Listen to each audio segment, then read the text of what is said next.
Halo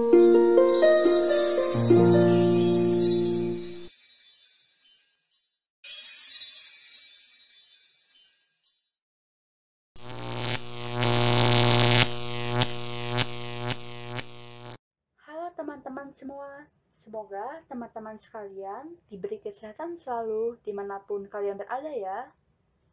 Kita kembali di video pembelajaran Lab Manajemen Keuangan Lanjutan. Pada minggu kelima dan keenam ini, kita akan membahas materi Cost of Capital, di mana materi ini bisa kalian pelajari juga di buku Principles of Managerial Finance edisi 15 pada chapter 9. Kita akan membahas dari awal, dari apa sih itu cost of capital? Jadi, cost of capital adalah biaya yang harus ditanggung oleh perusahaan atas penggunaan dana untuk membiayai investasi. Jadi, jika perusahaan ingin melakukan investasi, maka perusahaan harus mengeluarkan biaya, di mana biaya itu adalah cost of capital. Selain itu, cost of capital adalah rate of return minimum yang harus diperoleh saat melakukan proyek investasi untuk meningkatkan nilai perusahaan. Jadi, maksudnya di sini, cost of capital itu adalah dana yang diperlukan oleh perusahaan.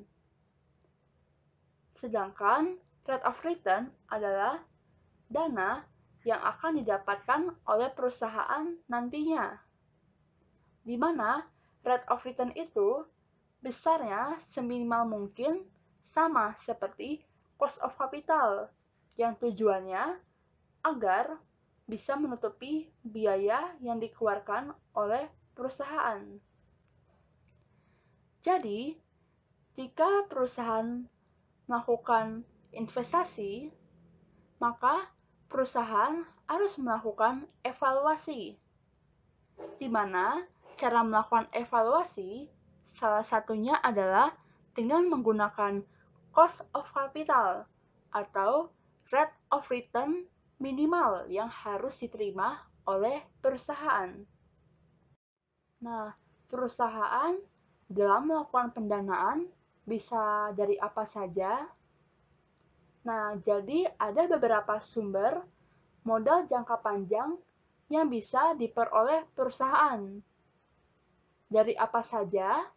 Yang pertama, ada long-term debt, atau bisa kita singkat dengan LTD. Lalu yang kedua, ada preferred stock, atau saham preferen. Yang ketiga, ada common stock, atau saham biasa. Dan yang keempat ada return earnings. Berikutnya, kita membahas rumus cost of capital. Ada apa saja? Yang pertama, ada cost of long-term debt, di mana biasanya disimbolkan dengan RD. Nah, rumus RD before tax atau sebelum pajak yaitu I ditambah par dikurang NP dibagi N, lalu dibagi par tambah NP dibagi 2, di mana NP rumusnya adalah market value atau harga pasar dikurang flotation cost. Lalu rumus RD after tax atau yang biasanya disebut RI adalah RD before tax atau sebelum pajak yang sudah kita cari sebelumnya dikalikan dengan 1 dikurang tax atau pajak, di mana I itu adalah annual interest, NP itu adalah net proceeds, di mana net proceeds itu adalah dana yang sebenarnya diterima oleh perusahaan. Nah, tadi net proceeds itu rumusnya adalah market value atau harga pasar dikurang flotation cost. Nah, flotation cost sendiri itu apa? Jadi, flotation cost itu adalah biaya-biaya yang dikeluarkan perusahaan saat menerbitkan atau menjual suatu sekuritas. Flotation cost sendiri terbagi menjadi dua komponen. Yang pertama ada underwriting cost, yang kedua ada administrative cost. Di mana underwriting cost contohnya itu kompensasi atau komisi untuk investment bankers yang sudah menjual sekuritas kita. Lalu untuk administrative cost, contohnya adalah legal and accounting expense untuk menerbitkan sekuritas.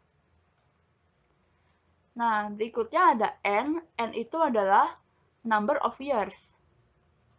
Dan MV itu adalah market value. Rumus yang kedua yaitu ada cost of preferred stock, di mana dilambangkan dengan RP, yang rumusnya DP dibagi NP, di mana NP adalah net proceeds yang sudah dijelaskan sebelumnya, dan DP adalah annual dividend. Berikutnya, rumus yang ketiga, yaitu cost of common stock, di mana terbagi menjadi dua, yaitu ada cost of all common stock, di mana rumusnya adalah RS sama dengan D1 dibagi P0 ditambah G, di mana P0 adalah current market price, G adalah growth, dan D1 adalah dividen, di mana rumusnya adalah D0 dikali 1 ditambah G, di mana D0 adalah current dividend. Nah, yang kedua ada cost of new common stock. Bedanya apa dengan yang old? Jadi, yang old itu adalah saham yang sudah diterbitkan. Sedangkan kalau yang new adalah saham yang akan diterbitkan. Rumusnya apa? Rumusnya Rn sama dengan D1 dibagi NP ditambah G. Jadi, bedanya dengan old terletak pada penyebutnya saja, di mana kalau old adalah P0 dan kalau new adalah NP, di mana NP adalah net proceeds, yang rumusnya sama seperti pada long term debt. Berikutnya, yang keempat, yaitu cost of return earnings, di mana cost of return earnings atau dilambangkan dengan RR sama dengan RS, di mana RS adalah additional issue of common stock. Jadi, cost of return earnings sama dengan cost of common stock. Mengapa bisa sama? Karena berdasarkan opportunity cost, kalau misalnya perusahaan tidak bisa mendapatkan pendanaan, baik itu dari bank maupun obligasi, maka pilihannya adalah pembiayaan dari ekuitas. Nah, jika perusahaan membutuhkan pembiayaan dari equity atau ekuitas, maka ada dua alternatif, apa saja? Yaitu ada dana dari return earnings dan ada menerbitkan saham atau IPO atau initial public offering. Nah, mengapa preferred stock atau saham preferen tidak termasuk? Karena kita tahu kalau preferred stock itu jangan diterbitkan perusahaan karena mempunyai banyak privilege. Jadi, yang bisa dilakukan perusahaan hanya dua alternatif, yaitu dari return earnings maupun dengan menerbitkan saham atau IPO. Selanjutnya, kita membahas Weighted Average Cost of Capital, atau yang bisa disingkat dengan WACC. Nah, WACC itu apa? Jadi, WACC atau yang bisa dikatakan dengan RA adalah nilai yang merefleksikan rata-rata cost of capital yang diharapkan di masa depan dalam jangka panjang, yang ditemukan dengan cara menghitung rata-rata setiap komponen cost of capital sesuai dengan proporsinya dalam struktur modal. Nah, jadi rumusnya apa? Jadi, rumusnya RA sama dengan WI dikali RI ditambah WP dikali RP ditambah WS dikali RR atau RN. Di mana WI adalah proporsi dari long term debt, WP adalah proporsi dari preferred stock, WS adalah proporsi dari common stock. Di mana ketiga proporsi ini jika dijumlahkan harus bernilai 1 atau bobotnya 1. Jadi, bobot dari setiap pendanaan harus dikalikan dengan cost of capital-nya. Nah, selanjutnya kita membahas marginal cost of capital. Jadi, marginal cost of capital itu apa?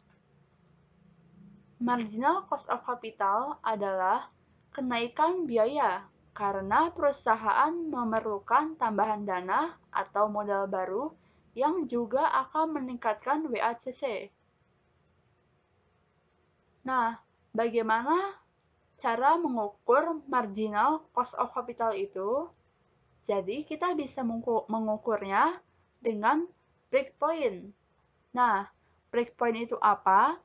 Jadi, breakpoint adalah titik batas sebelum terjadinya peningkatan biaya atau yang kita kenal dengan marginal cost of capital dan WACC atau weighted average cost of capital. Nah, rumusnya bagaimana? Jadi rumus dari breakpoint adalah amount of funds dibagi weighting-nya. Nah, jadi jumlah dana yang dapat dari masing-masing sumber modal dibagi dengan weighting atau bobot atau proporsinya dalam struktur modal. Selanjutnya, kita akan membahas beberapa soal dari cost of capital. Kita masuk ke problem 1. Jadi, perusahaan Waller ini sedang mencoba menghitung cost of debt-nya. Jadi, perusahaan punya debt dengan jatuh tempohnya sebesar 15 tahun dengan nilainya 107% dari face value, di mana face value-nya ini sebesar $1.000 dan penerbitannya ini mempunyai interest-nya dibayarkan secara annual dan mempunyai cost atau kupon rate-nya sebesar 7%. Lalu yang ditanyakan adalah berapa cost of debt before tax? Lalu, jika tax-nya 35%, berapa cost of debt after tax-nya? Nah, jadi yang kita ketahui di sini yang pertama adalah interest-nya. Di mana interest-nya itu rumusnya adalah par atau face value dikali cost atau kuponnya. Di mana rumus ini sudah pernah kita pelajari di materi bonds valuation. Jadi face value-nya $1.000 dikali 7% sama dengan 70. Lalu berikutnya yang diketahui adalah face value-nya sebesar $1.000. Lalu net profit-nya sebesar 107%, di mana 107% ini kita kalikan dengan 1000 menjadi 1070. Lalu N-nya itu berjumlah 15 tahun. Nah, kita akan menghitung cost of debt before tax-nya terlebih dahulu. Jadi untuk rumusnya seperti yang sudah dijelaskan sebelumnya, yaitu I tambah par dikurang NP dibagi N, lalu dibagi par tambah NP dibagi 2. Nah, jadi I-nya 70, lalu ditambah parnya 1000 dikurang NP-nya 1070 dibagi N-nya 15. Lalu dibagi parnya 1000 ditambah NP-nya 1070 lalu dibagi 2. Jadi, RD before tax-nya sebesar 6,31%. Nah, cost of debt after tax-nya berapa? Jadi, untuk cost of debt after tax-nya, jadi RD1 dikali 1 kurang tax, di mana RD1 ini adalah RD before tax yang kita sudah cari sebelumnya, yaitu 6,31%. Lalu kita kalikan dengan 1 dikurang tax-nya, yaitu 35%. Jadi kita dapat RD after tax-nya, yaitu sebesar 4,10%. Sekarang kita masuk ke problem 2. Jadi, perusahaan Up and Coming baru saja menerbitkan dividen sebesar 2,40 per saham pada saham biasa.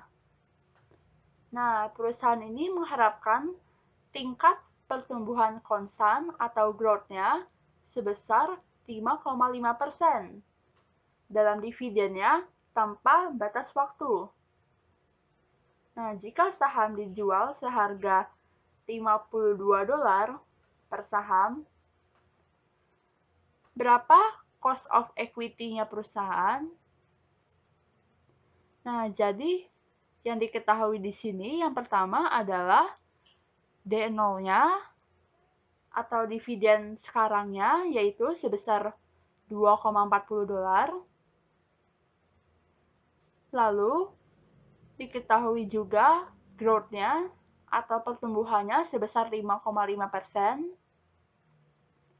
Dan diketahui juga P0-nya atau harga sahamnya, yaitu $52. Nah, rumusnya apa untuk cost of equity? Jadi, rumusnya adalah D1 dibagi P0 ditambah G, di mana D1-nya yang sudah dijelaskan sebelumnya, rumusnya adalah D0 dikali 1 ditambah G. Nah, berarti RS-nya sama dengan D0-nya 2,4 dikali 1 ditambah growth-nya 5,5%, lalu dibagi P0-nya yaitu 52, lalu ditambah dengan growth-nya atau 5,5%. Jadi, nilai dari cost of equity-nya adalah 10,37%. Atau RS-nya sama dengan 10,37%. Sekarang kita masuk ke problem 3. Jadi, Bank Up menerbitkan saham preferred atau preferred stock dengan dividennya sebesar $6 dan dijual dengan harga $96 per saham. Nah, yang ditanyakan di sini adalah berapa cost of preferred stock-nya. Jadi, yang diketahui di sini yang pertama adalah dividennya atau DP-nya sebesar 6 dan NP-nya atau net profit-nya sebesar 96. Kenapa yang diketahui adalah net profit-nya? Kenapa bukan market value?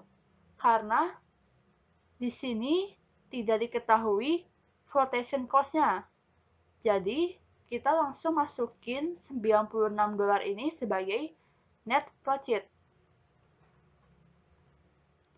Nah, rumusnya apa untuk cost of preferred stock? Rumusnya itu RP sama dengan DP dibagi NP. Berarti kita masukkan langsung, DP-nya adalah 6, kita bagi dengan net profit-nya 96. Jadi, RP atau cost of preferred stock-nya itu sebesar 6,25%. Demikian pemaparan materi dan pembahasan problem dari materi cost of capital.